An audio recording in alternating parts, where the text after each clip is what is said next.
राज्यात काही ठिकाणी वादळी पावसाने चांगलाच दणका दिलाय। वादळी पावसाचा भाजीपाला पिके, आंबा, कांदा, डाळिंब बागा तसेच हळद पिकाला चांगला दणका बसलाय। राज्यातील काही ठिकाणी पावसाला पोषक हवामान आहे, त्यामुळे पुढील 5 दिवस राज्यातील काही भागात वादळी पावसाचा अंदाज हवामान विभागाने दिलाय। राज्यात कालपासून काही ठिकाणी वादळी पावसाने दणका दिलाय।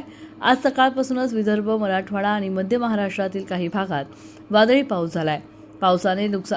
पावसामुळे नुकसानही झालंय। मराठवाडा आणि विदर्भात आंबा पिकाला फटका बसलाय। मध्य महाराष्ट्र आणि खानदेशात केळी बागांना वादळी पावसाने दणका दिलाय। तसेच कांदा, आंबा, डाळिंब पिकाचं मोठं नुकसान झालंय। यांसह भाजीपाला लागवडी खराब झाल्यात। अनेक ठिकाणी आता तोंडाशी आलेला घास या आसमानी संकटाने हिरावून घेतलाय। शेतात वाळत घातलेली हळद, काढणी सुरू असलेल्या उन्हाळी भुईमुगाला पावसाचा तडाखा बसलाय। राज्यात उद्यापासून पुढील 5 दिवसात वादळी पावसाचा अंदाज हवामान विभागाने दिलाय। विदर्भातील अमरावती, अकोला, बुलढाणा, वाशिम, यवतमाळ, वर्धा, नागपूर, गडचिरोली, भंडारा, गोंदिया आणि चंद्रपूर जिल्ह्यात वादळी पावसाला पोषक हवामान आहे।